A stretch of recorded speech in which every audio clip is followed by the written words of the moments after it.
नमस्कार, सुप्रभात। आप देख रहे हैं IBC 24। मैं हूं आप सभी के साथ रचना नितेश और साथ की बड़ी बात में आप सभी का बहुत बहुत स्वागत है। 7 बजे तक की हर बड़ी खबर से इस बुलेटिन को करेंगे अपडेट, लेकिन सबसे पहले आपको भोपाल से बड़ी खबर बता दें, जहां पर कार में भीषण आग लगी है। आग लगने का कारण अज्ञात अब तक बताया जा रहा है। शाहजहानाबाद की लाल मस्जिद के पास ये घटना घटी, जब गाड़ी जा रही थी और अचानक उसमें आग लग गई। आग लगने का कारण अब तक अज्ञात है, लेकिन तस्वीरें आप देखिए, कार पूरी तरह से जलकर खाक हो चुकी है। हालांकि बाद में यहाँ पर फायर ब्रिगेड की टीम पहुंची, आग पर काबू पाया गया, लेकिन तब तक कार जलकर पूरी तरह से खाक हो चुकी थी। कल देर रात की घटना है, शाहजहानाबाद मस्जिद के पास ये घटना घटी है।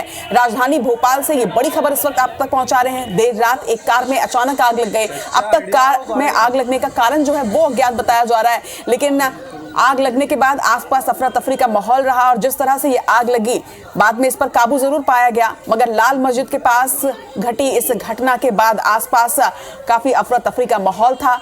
गनीमत रही कि आग से किसी तरह की किसी जनहानि की कोई खबर यहां पर नहीं है, लेकिन राजधानी भोपाल की तस्वीरें हैं। मध्य प्रदेश की राजधानी भोपाल के शाहजहानाबाद की लाल मस्जिद के पास ये घटना घटी है। लाल मस्जिद के पास की सड़क की ये तस्वीर है, जहां पर ये कार आग के गोले में तब्दील हो गई। बाद में सूचना पर फायर ब्रिगेड की टीम यहां पर पहुंची, मगर तब तक कार पूरी तरह से जलकर खाक हो चुकी थी। बड़ी संख्या में आसपास के लोग यहां पर इकट्ठे हो गए थे। बाद में आग पर काबू पाया गया, लेकिन कार पूरी तरह से जलकर खाक हो चुकी है और अब तक कार में आग लगने का कारण अज्ञात बताया जा रहा है।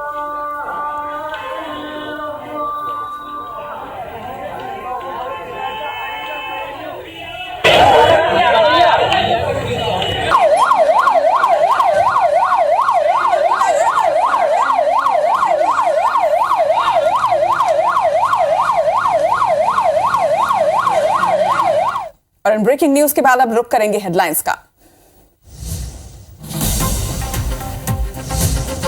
थोड़ी देर में पीएम मोदी दक्षिण अफ्रीका होंगे रवाना। 15वें ब्रिक्स शिखर सम्मेलन में होंगे शामिल। भारत चीन के रिश्तों पर होगी दुनिया की नजर।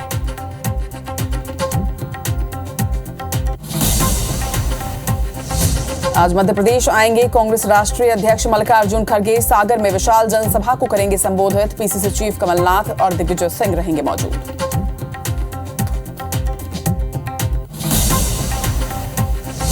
आज सरगुजा संभाग के युवाओं से भेंट मुलाकात करेंगे सीएम भूपेश बघेल। अंबिकापुर को करोड़ों के विकास कार्यों की देंगे सौगात। स्वामी आत्मानंद कॉलेज का भी करेंगे उद्घाटन।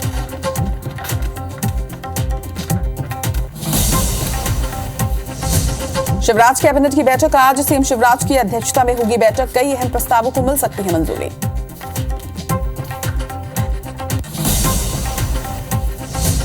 आज शिवपुरी और दतिया दौरे पर रहेंगे सीएम शिवराज सिंह चौहान। कई विकास कार्यों का करेंगे शिलान्यास और लोकार्पण। तेंदुपत्ता संग्राहकों को देंगे सौगात।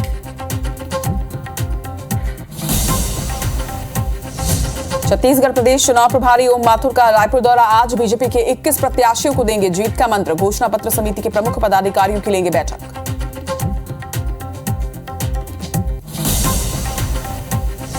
बीजापुर में नक्सलियों ने अगवा पूर्व सरपंच को छोड़ा। सोमनपल्ली के पास घायल अवस्था में मिले महेश कोटा। अस्पताल में करवाया गया भर्ती।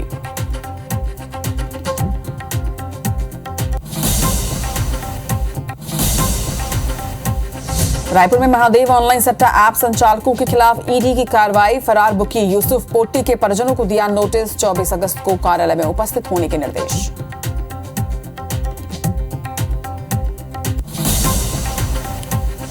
और छत्तीसगढ़ के स्वास्थ्य कर्मचारियों की अनिश्चितकालीन हड़ताल का दूसरा दिन। स्वास्थ्य केंद्र और अस्पतालों में इलाज प्रभावित। 5 सूत्रीय मांग को लेकर कर रहे हैं हड़ताल।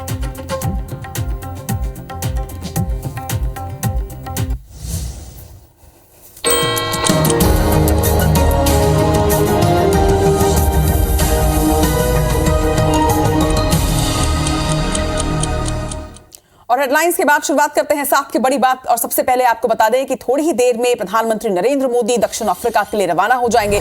शाम को लगभग 5:15 बजे वो दक्षिण अफ्रीका पहुंचेंगे और दक्षिण अफ्रीका के जोहानसबर्ग में उनका आगमन होगा। 15वें ब्रिक्स शिखर सम्मेलन में शामिल होने के लिए वो यहां से रवाना हो रहे हैं। दक्षिण अफ्रीका, ब्राजील, रूस और भारत के साथ ही चीन के नेता इस सम्मेलन में शामिल होंगे। आपको बता दें, ब्रिक्स सम्मेलन का आयोजन दक्षिण अफ्रीका में किया जा रहा है। इसके साथ ही भारत और चीन के जो रिश्ते हैं उस पर पूरी दुनिया की नजर रहने वाली है। इस ब्रिक्स सम्मेलन में ये दो देश किस तरह से बात करते हैं, इस पर भी नजर रहेगी। सम्मेलन के बाद ग्रीस के दौरे पर भी प्रधानमंत्री नरेंद्र मोदी जाने वाले हैं। तो ब्रिक्स सम्मेलन में शामिल होने के लिए अब से बस कुछ ही देर के बाद प्रधानमंत्री नरेंद्र मोदी दक्षिण अफ्रीका के लिए रवाना हो जाएंगे। आपको बता दें कि इस बार ब्रिक्स सम्मेलन का आयोजन दक्षिण अफ्रीका के जोहानसबर्ग में किया जा रहा है और कुछ ही देर के बाद वहां वो रवाना हो जाएंगे। शाम लगभग 5:15 बजे वो वहां पर पहुंचेंगे। इसके साथ ही ग्रीस का भी वो दौरा करने वाले हैं। जोहानिसबर्ग में शिखर सम्मेलन में शामिल होने के बाद वो ग्रीस के लिए भी रवाना होंगे, वहां भी वो शामिल होंगे कुछ कार्यक्रमों में। दक्षिण अफ्रीका के जोहानिसबर्ग में ब्रिक्स सम्मेलन का आयोजन, जहां पर कई देश जो है वो भाग ले रहे हैं। 15वें ब्रिक्स शिखर सम्मेलन में शामिल होने के लिए अब से कुछ ही देर के बाद प्रधानमंत्री रवाना होंगे। और अब लोग करते हैं मध्य प्रदेश का। आपको बता दें कि कांग्रेस का मिशन 2023 जोर शोर से चल रहा है। मध्य प्रदेश में आज कांग्रेस के राष्ट्रीय अध्यक्ष मल्लिकार्जुन खड़गे का दौरा है। पूर्व सीएम कमलनाथ उनकी अगवानी करेंगे। सुबह प्लेन से भोपाल वो पहुंचेंगे, भोपाल से सागर के लिए इसके बाद रवाना होंगे। आपको बता दें कि सागर के कजलीवन मैदान में आज जनसभा को मल्लिकार्जुन खड़गे संबोधित करेंगे। एक बड़ी जनसभा का यहां पर आयोजन किया जा रहा है। तो मध्य प्रदेश में कांग्रेस का मिशन 2023 चल रहा है। इस बार 2023 चुनाव के लिए जोर शोर के साथ कांग्रेस की तैयारी तेज है और इसी कड़ी में कांग्रेस के राष्ट्रीय अध्यक्ष मल्लिकार्जुन खड़गे आज मध्य प्रदेश के दौरे पर रहने वाले हैं। आपको बता दें कि सागर के कचरीवन में उनकी जनसभा होनी है और इस जनसभा को संबोधित करने के लिए वो आज मध्य प्रदेश पहुंचेंगे। मध्य प्रदेश में सबसे पहले वो राजधानी भोपाल आएंगे, जहां से वो सागर के लिए रवाना होंगे और सागर में एक भव्य जनसभा को वो संबोधित करने वाले हैं, जिनकी अगवानी पीसीसी चीफ कमलनाथ करेंगे।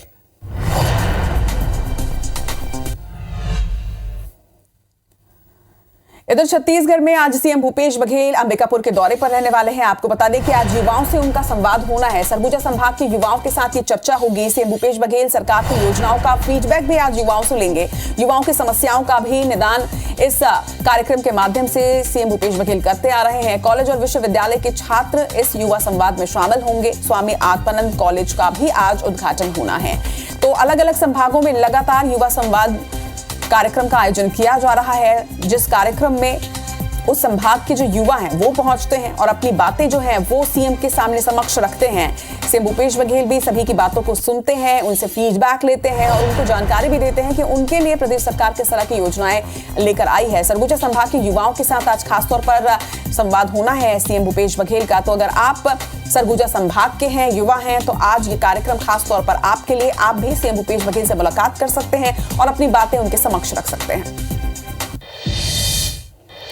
इधर मध्य प्रदेश के सीएम शिवराज सिंह चौहान आज शिवपुरी और दतिया के दौरे पर रहने वाले हैं। कई विकास कार्यों का शिलान्यास और लोकार्पण होगा। शिवपुरी के पोहरी में आज सीएम शिवराज सिंह चौहान पहुंचेंगे। तेंदुपत्ता संग्राहकों को सीएम शिवराज सौगात देंगे। चप्पल, पानी बोतल और साड़ियों का आज वितरण किया जाना है। वहीं शिवपुरी के बाद दतिया के सेवड़ा में भी सीएम पहुंचेंगे। क्षेत्र को 159 करोड़ के विकास कार्यों की सौगात देंगे। तो आपको बता दें कि मैराथन दौरा लगातार वो कर रहे हैं। 10 जिलों का दौरा उनका है, जिसकी शुरुआत कल से ही हो गई है। 10 जिलों का दौरा 5 दिन के अंदर वो करने वाले हैं और इन जिलों में पहुंचकर न सिर्फ वो जनता से बातचीत करेंगे, बल्कि इसके साथ विकास कार्यों की सौगात भी वो देने वाले हैं।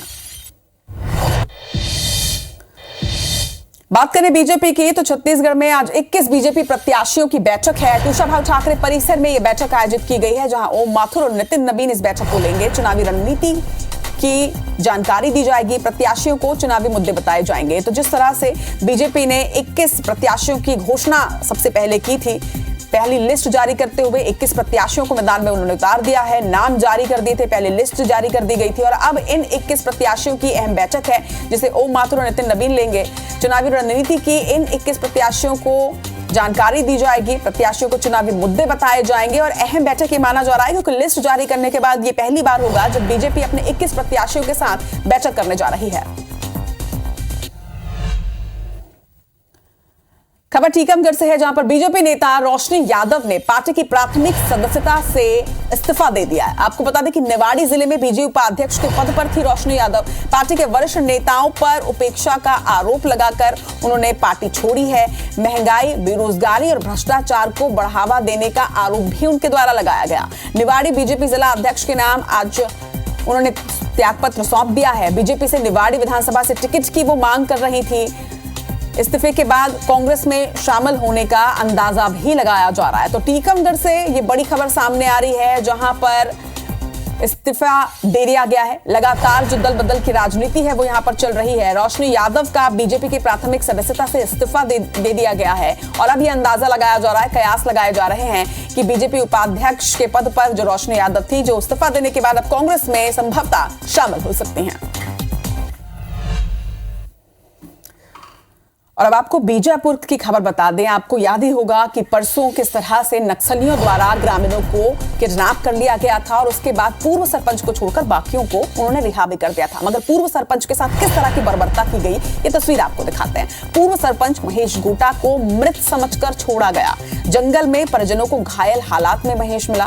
एम्बुलेंस के जरिए परिजन अब अस्पताल लेकर आ गए हैं। पूर्व सरपंच महेश गोटा की हालत गंभीर बताई जा रही है।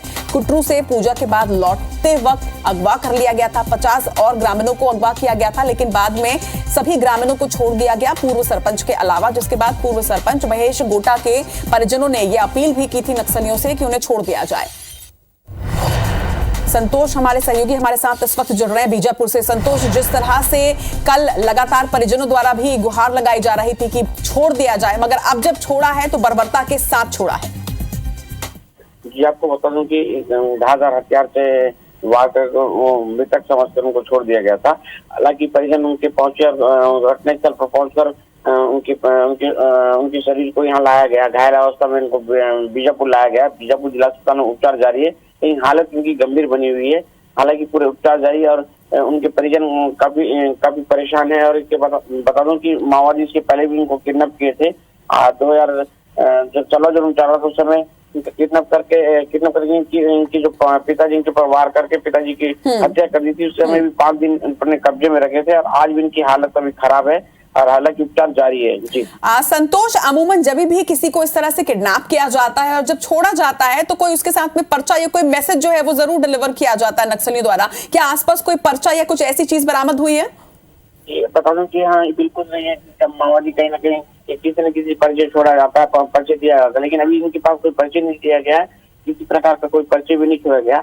हालांकि इनके जो परिजन हैं इन सब चीजों को लेकर उनसे बात चल रही है। और आपको बता दूं कि ये जो गंभीर हालत में इनकी हालत सुधरने के बाद में कुछ स्पष्ट मामला आ सकता है या फिर माओवादी किसी न किसी प्रकार से विज्ञप्ति कोई जारी करेंगे तभी कुछ बातों का खुलासा हो पाएगा। जी चलिए संतोष, खबर पर नजर बनाकर रखिएगा। तमाम जानकारी के लिए आपका बहुत बहुत शुक्रिया। खबर आपको बता दें, महादेव ऑनलाइन सट्टा ऐप से जुड़ी हुई ऐप संचालकों पर ईडी की कार्रवाई लगातार जारी है। फरार बुकी यूसुफ पोट्टी के घर से रेड की कार्रवाई इस वक्त खत्म हो चुकी है। यूसुफ के परिजनों को ईडी की टीम ने नोटिस दिया है। आपको बता दें कि कल ईडी ने पहली बार प्रदेश में एक्शन लिया था महादेव ऑनलाइन सट्टा ऐप के संचालकों पर। कल भिलाई में रवि उपल के घर पर दबिश दी गई थी। कार्यालय में उपस्थित होने का नोटिस अब 24 अगस्त को दिया गया है। पचपेड़ी नाका कार्यालय में उपस्थित होने के लिए नोटिस जारी किया गया है। यूसुफ के परिजनों को ईडी ने नोटिस जारी किया है। यूसुफ वहां पर नहीं मिला, इसके बाद ये नोटिस जारी किया गया। 24 अगस्त को कार्यालय में उपस्थित होने का ये नोटिस है। आपको बता दें कि ऑनलाइन सट्टा संचालकों पर ईडी लगातार एक्शन ले रही है। पचपेड़ी नाका कार्यालय में उपस्थित होने के लिए अब नोटिस जारी किया गया है। ज्यादा जानकारी के साथ हमारे सहयोगी तहसीन जैदी इस वक्त हमारे साथ जुड़ रहे हैं। तहसीन, पहली बार ईडी ने महादेव ऑनलाइन सट्टा ऐप के संचालकों पर एक्शन लिया। कल रवि उपल के घर पर दबिश दी गई थी, जिसके बाद अब आगे रायपुर में भी एक्शन लिया गया है। क्या डिटेल?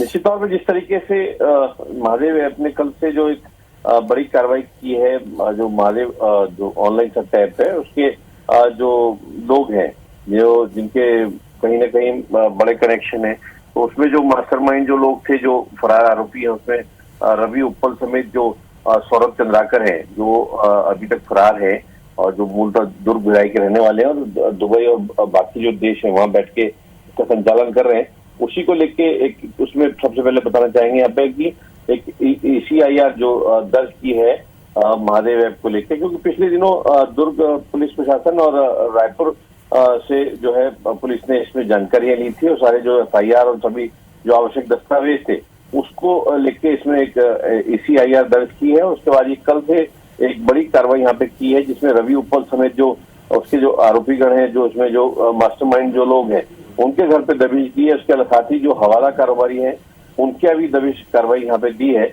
उसी के चलते जिस तरीके से अगर बात करें तो कल से जो कार्रवाई है जो सभी जगह यहाँ जारी है, और लेकिन उसमें जिस तरीके से एक जो मौदापाड़ा निवासी जो यूसुफ पोट्टी है उनके यहाँ जो कार्रवाई है वो फिलहाल कल देर रात उसमें खत्म हुई है। और उसके अलावा अगर बात करें तो उनको 24 तारीख को तलब करने का नोटिस जारी करके ईडी की टीम कल देर रात एक छोटी सी जानकारी इसमें चाहेंगे कि जितनी भी जगहों पर दबिश दी गई थी, सभी जगह कार्रवाई खत्म हो चुकी है ईडी की? नहीं, देखिए जैसे मैंने बताया कि अभी जो सिर्फ कल देर रात जो मौदापाड़ा स्थित जो यूसुफ पोट्टी का जो निवास है वहां पे जो टीम थी वहां उन्होंने परिवार से बात किया है, उनके पिताजी से बात किया। उसके अलावा अगर बात करें तो उनको 24 अगस्त का सुबह 11 बजे उनको ईडी कार्यालय उपस्थित होने का एक नोटिस थमाकर कल टीम जो है वापस चली गई है। और उसके अलावा बाकी जो जगहें हैं वहाँ पे सभी जगह वहाँ पे जो कार्रवाई है अभी फिलहाल वहाँ पे जारी है, लेकिन आने वाले दिनों में इसमें कई बड़ी गिरफ्तारियां भी हो सकती हैं और कई बड़े खुलासे भी यहाँ पे हो सकते हैं। जी चलिए, खबर पर नजर बनाकर रखिएगा तहसीन। फिलहाल तमाम जानकारी के लिए आपका बहुत बहुत शुक्रिया।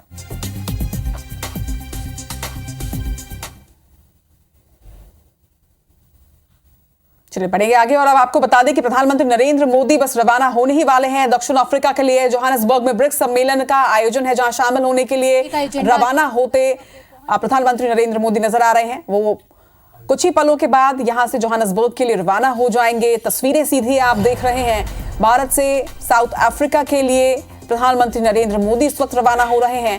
थोड़ी ही देर में रवाना हो जाएंगे। लगभग 5 बजे वो दक्षिण अफ्रीका के जोहान्सबर्ग पहुंचेंगे, जहां वो ब्रिक्स सम्मेलन में शामिल होंगे। तस्वीरें एयरपोर्ट की आप देख रहे हैं, जहां पर जोहान्सबर्ग के लिए प्रधानमंत्री नरेंद्र मोदी रवाना हो रहे हैं। बेहद खास ये ब्रिक्स सम्मेलन है, 15वां ब्रिक्स सम्मेलन है। आपको बता दें कि जिसमें कई देश जो है वो शामिल होने वाले हैं। ब्रिक्स देश इसमें शामिल होंगे और भारत और चीन के बीच की जो रिश्ते हैं उस पर पूरे विश्व की निगाहें रहने वाली हैं। ब्रिक्स सम्मेलन में शामिल होने के लिए प्रधानमंत्री नरेंद्र मोदी इस वक्त रवाना हो रहे हैं।